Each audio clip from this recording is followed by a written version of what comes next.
Okay, everyone, welcome back to Principles of Banking. We're going to start up again with Chapter 5. This chapter is on cash and checks, and talking about the different ways that we make payments with these two implements.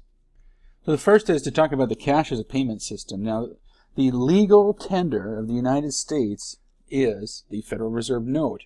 I've got an example here of the newest version of the $100 bill, which is the most common Federal Reserve note. Federal Reserve notes are liabilities on the Federal Reserve's balance sheets, and the assets are basically our government bonds and obligations from the United States government. So you may have heard about or read about someone saying that all currency is essentially debt, and in a way that they're correct. But this is the tender that we use in the United States. Now, since 1933, Federal Reserve notes have not been redeemable by gold or any other commodity. In the past, it was redeemable by gold or silver at times. You could take the notes to a Federal Reserve bank and exchange them for their equivalent value in the precious metal. Since the Great Depression, 1933, Franklin Roosevelt took that backing away. Excuse me. And since then we have not been able to exchange it for anything except for goods and services in the marketplace. To inhibit counterfeiting, the Federal Reserve changes the currency design every 7 to 10 years. And in this note, what you can see here is some of the newer features that are designed to make it more difficult to counterfeit the bill, the blue stripe, the gold emblem there next to Ben Franklin. All of these things are put in there to make it more difficult for counterfeiters to copy the bills. Now, the other typical payment system that we have are checks. And the reason that checks have developed as a method to make payments and to do things is that they've been convenient and in the past universally accepted.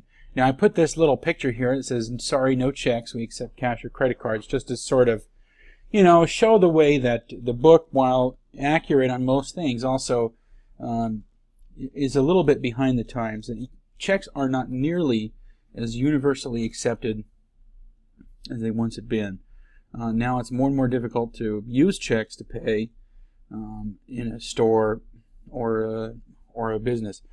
Now, one of the things that about the check as a payment system is that there was no uniform code to dictate the way the system would work.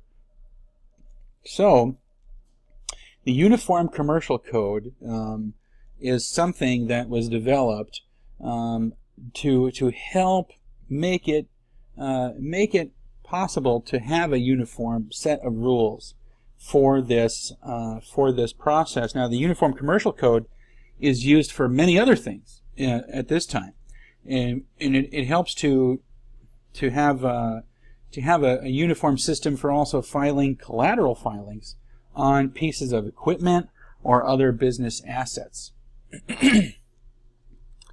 Now, something to keep in mind that when we're talking about negotiable instruments, which is what we call a check as a negotiable instrument, there have to have certain elements to really be negotiable. One of those is it has to be payable either to the order of someone or some business, or to the bearer. And when we say bearer, we mean whoever has the check. A negotiable instrument made payable to bearer is essentially the same as cash. It does not matter who the bearer is. Anyone can use that and cash it or pay it. For a check to be negotiable, it has to be for a fixed amount of money. It cannot be for a dollar amount in between $2 amounts or something like that. A blank check is not a negotiable instrument until it is written on there how much that check is for. then this needs to be payable on demand or at a specific time. You will see that most checks nowadays have to be dated, or banks won't accept them. And then if they're dated for too far into the past, they're considered stale. And if they're dated for the future, they're invalid. Although be careful with that, because future dating checks is not legally binding on a bank to catch it. And if your dispute is for a negligible amount of money, the Federal Reserve will not dispute it. They will just say, tough luck. So keep those things in mind. Lastly, the check has to be written or signed in order to be considered a negotiable instrument. Now, the interesting part about the check payment process is that it's a long process. It's not as simple as you get a check and now you have money. You have to bring it to a bank, cash it, and then there's other things that go on behind the scenes to get the funds from bank to bank, from person's account to person's account. So the first step in the process starts with the drawer, who is the person writing the check. And now they have to make it payable to an identifiable person.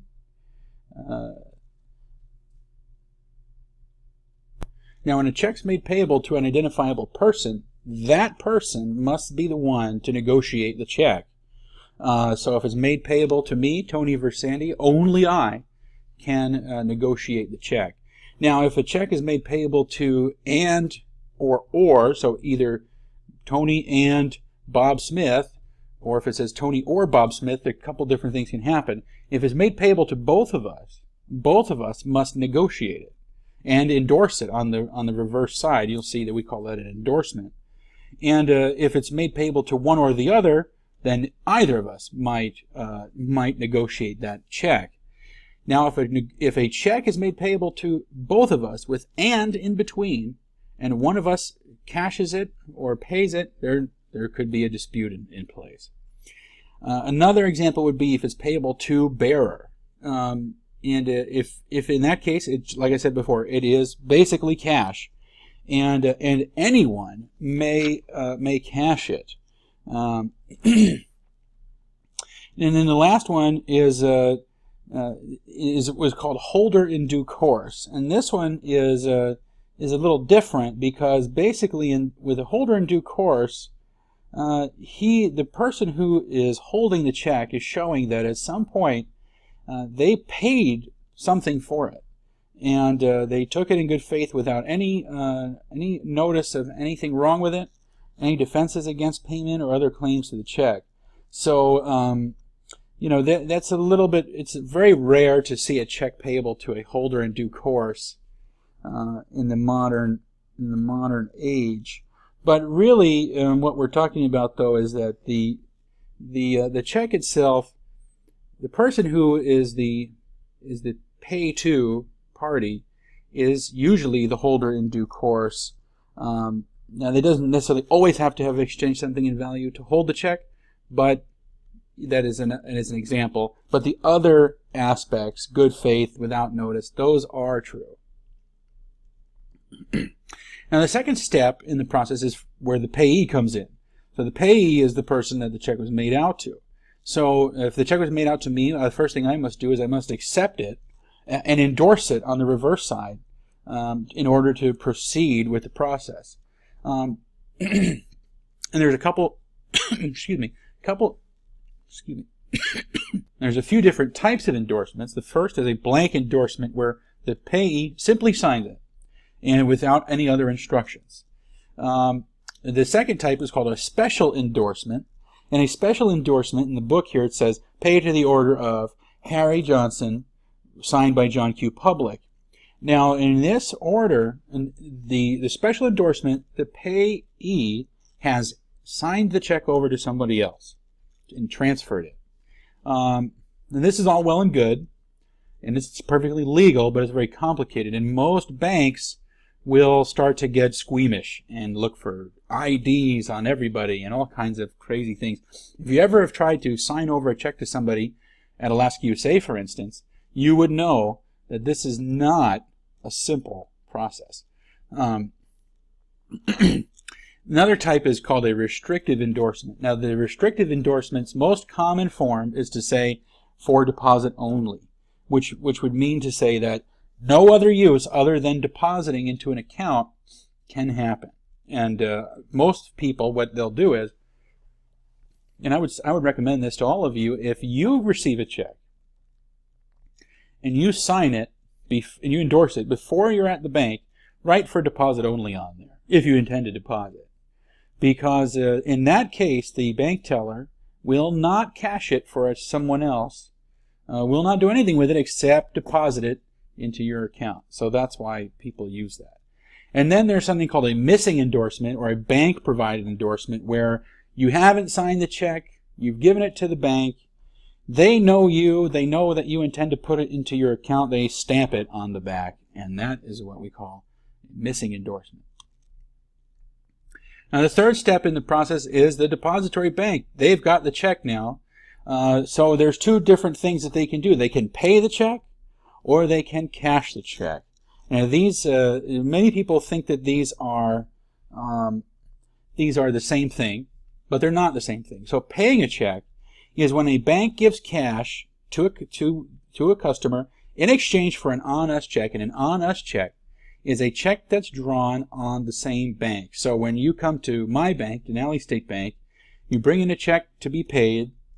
If the person who wrote you the check, if that account is held at Denali State Bank, we call that paying the check.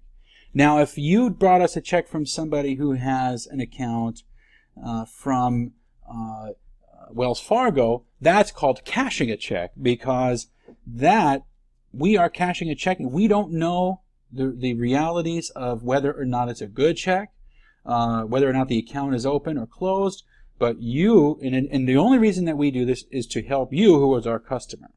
So we would say, you may have a question is, why do banks put checks on hold? Or how do they describe this? Or how do they come to it? And some of this has been regulated in recent years, but it used to be, are they a good customer? Do they have a strong balance history? Do they overdraft their accounts often?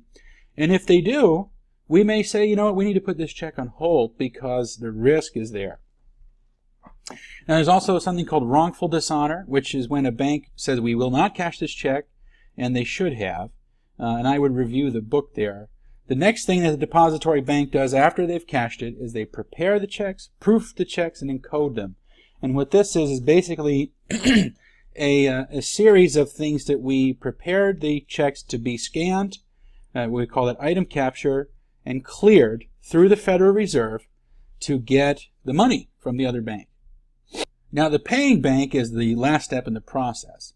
Now, they're going to get the in-clearing capture, which is an image from the depository bank through the Federal Reserve. They're going to get the in-clearing capture. They're going to post the payments to the accounts of their account holders who wrote the checks. If there's any items that are exception items, like a non-sufficient fund or a closed account, they need to process those. Then they need to examine the documents and file them to make sure that they're written for the correct dates and they're signed and for correct amounts and that sort of thing. And then correspond all of those checks to statements for their customers.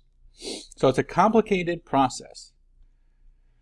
Now, there's also something that was started in 2004, which is called electronic check processing. And you'll see below here is an image of a check, which becomes a legal version of the check. For more details on that, I would refer you to the book. It's a relatively common thing, but not super important. I'm running out of time here, so I want to get this through. So then we have check fraud, which includes counterfeiting and altering checks or closed accounts. Now, if you look at the check on the right side of your screen, you can see where it's been doctored. So instead of saying John Smith, somebody wrote in there cash for John Smith. The $9,000 in the dollar amount box has been altered to have a 9 where it was said 1, and then where it said $1,000 written out, it's been changed to 9,000. And then on the bottom left, you can see a check that is a typical counterfeit check.